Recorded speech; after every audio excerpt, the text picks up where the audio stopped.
1. Hey guys, it's Unicookie here, and today we are going to be watching some game theory, film theory, to see why the Emoji Movie broke the law. So let's get started. Let's see. So, what happened? Wait, I'll try looking for it, guys. I don't know where. There we go. Let's watch. You guys enjoy. Oh. Dang it, hold on. Hey guys.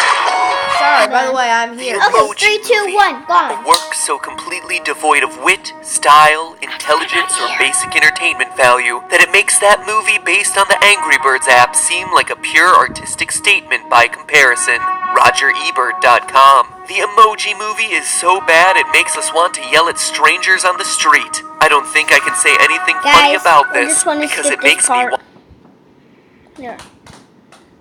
a specific movie, TV show, or game, like the recent DuckTales episode over here on Film Theory. And here's the thing, clown emoji. You see, he's sad because he lost custody of his kids. That's the way this show makes you feel, like a lonely, crying clown.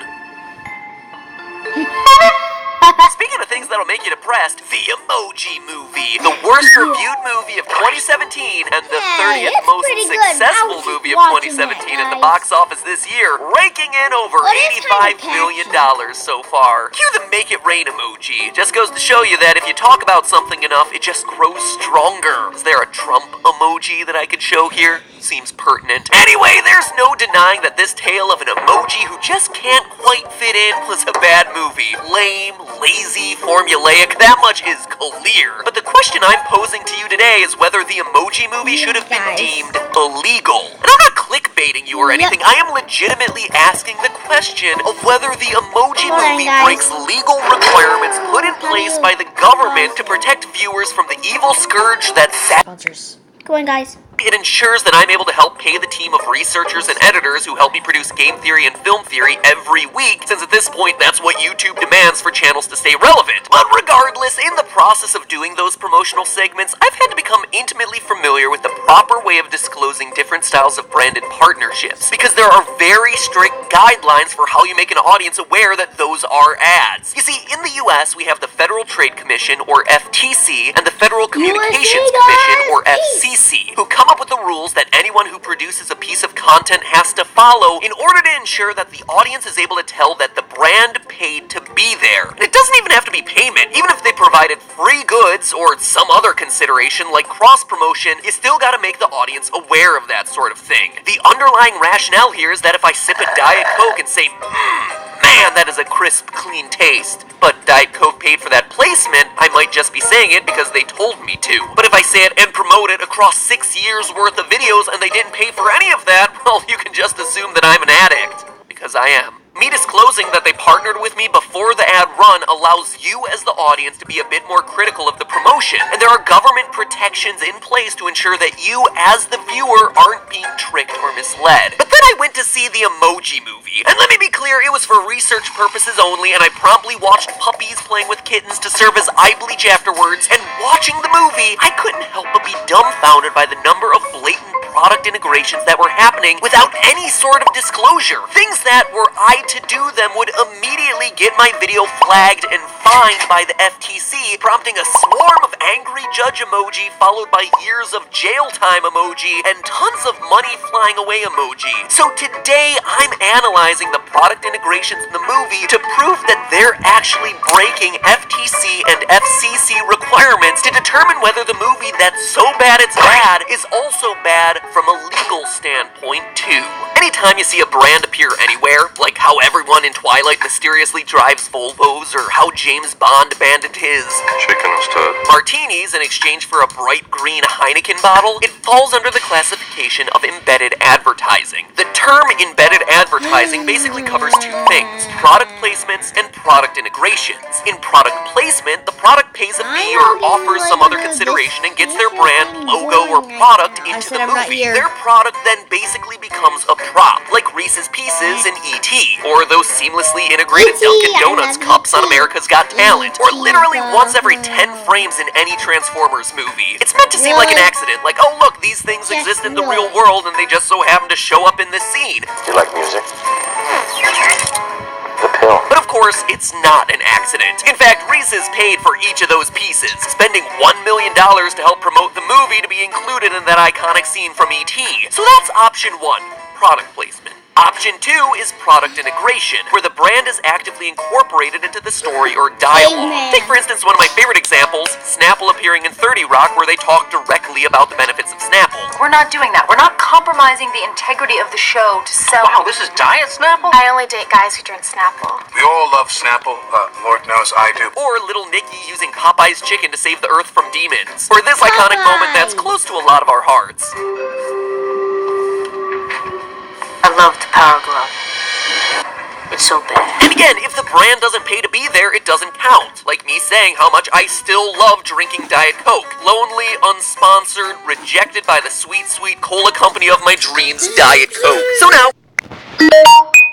Hello, people. It's me, Gaming Evil Dude. I've just been telling you... Wait, what? What?!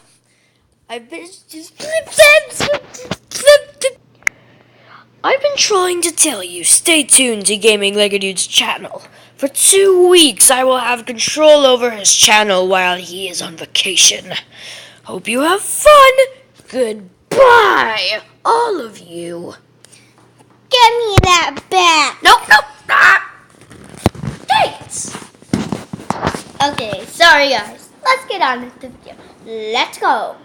Biggest, most glaring examples of embedded advertising in the film. Everyone's grandma's favorite mobile game, Candy Crush. Let's look at this scene a little bit closer to see what the FTC and FCC have to say about whether this merits a sponsorship disclosure. At the beginning, you can clearly see the Candy Crush logo, which means we've already definitely crossed into product placement territory. But then the movie directly says the name of the app, Candy Crush. and the characters directly talk about the functionality of the game. And we can't match him with any yellows, or else... Oh, don't do that. Then, after that, the emoji character literally has to win the game to forward the plot of the movie. This clearly falls under category 2, product integration. We also know that none of this was an accident. King, the company who owns Candy Crush, very publicly teamed up with the Emoji Movie to do one of the biggest cross-promotions in the game's history, even creating special Emoji Movie levels in the game to promote the film. So what does the FTC guidelines have to say about integrations like this? First, you need to disclose everything up front. To quote directly from the FTC guidelines, an endorsement would be covered by the FTC Act if an advertiser or someone working for an advertiser pays you or gives you something of value to mention a product. If you receive free products or other perks with the expectation that you'll promote or discuss the advertiser's products, you must disclose. Guys, read this. I'll give you 25 seconds.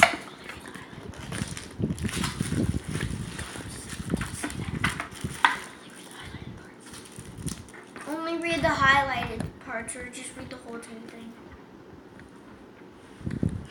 Floating eyeball under your butt. Eat it.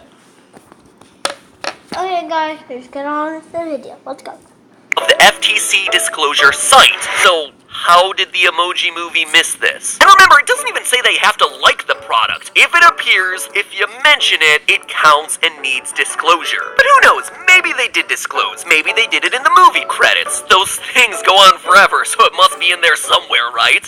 Right? Oh look, there it is, in that giant block of text 5 minutes into the credits. But that's not gonna cut it in the eyes of the FTC. They emphasize over and over again in their rules and FAQ that disclosures need to be clear, a whole lot different than the relationship between Rosanna Pansino and Sony Pictures. But all of it apparently is the same, courtesy of. That doesn't even imply that... Here you go, guys. are just dancing, they're actually endorsing the product. They start by literally explaining the rules of the game. Follow my moves and you get to move forward. Do the wrong moves and you get an X. Then sell the product as an app made for everyone. Come on, everybody can dance. Then they make positive comments about using the app for the rest of this excruciatingly long scene. Yeah, you got it. Go, girl. Now throw some sauce on that dance burrito. I love it! Oh, really? You love it? Does language like that matter to the FTC? Oh, you bet it does. There's a line in the FTC guidelines specifically about implicit endorsements of products. Here it is. Simply posting a picture of a product or a video of you using it could convey that you like and approve of the product. If it does, it's an endorsement. You don't necessarily have to use words to convey a positive message. Yeah, you could do things like smile, use nonverbal sounds like whoa, or show that you can use the product well. If you do any one of those things, the FTC is... Hello, people. I'm back, and I'd like to say, I think you... Back! Dang it. I thought you died. I Dang. was asleep. Then continue your video! My video now. No! My video. No! Guys! Comment down below to tell them to stop! It's not gonna do anything. You don't Gimme. even see comments until Sorry, you... guys. Hold on. Alright, guys. I'm back. expecting you to be doing some disclosing. It's even more blatant for Dropbox, and let's be honest here, Dropbox? I can just see 6-year-old Timmy sitting there in the theater being like, oh, thank goodness, there's finally a secure solution for my file transfer needs. Then he digs a booger out of his nose and uses it to garnish his snow cap. But for Dropbox in this movie, it's really bad. Literally, they stand in awe of Dropbox's magnificent firewall. Then they demonstrate the password system for the app and how strong its security is. Then, of course, they make it explicitly clear that the evil malware emoji can't get through because, you know, it's malware, and malware can't get into the great secure app of Dropbox. This is not just product integration. This is a direct demonstration and endorsement. Basically the pinnacle of all that is hashtag spawn. So long story short, screw the legal mumbo jumbo. The results are definitively clear. The emoji movie is totally out of line. Look no further than the FTC guidelines. It Here. Yeah, because we might deeming poop emoji, but it's also a we might get copyrighted by MatPat. Get it? Because he's making a whole video on copyright. So get what's going on here. Yeah. poop emoji behind bars emoji, because what they are doing is literally illegal. Stop. You will profane the emoji movie no longer. One of the FTC guide. Guys, that's all for today. Bye, guys. Sorry, we messed up in the recording. Yeah, just read that. Read that. There's okay? no, they don't need to read anything. Yes, he hasn't read. highlighted anything. He literally only highlights. Just read everything, guys. No, don't read everything. Love you. Bye.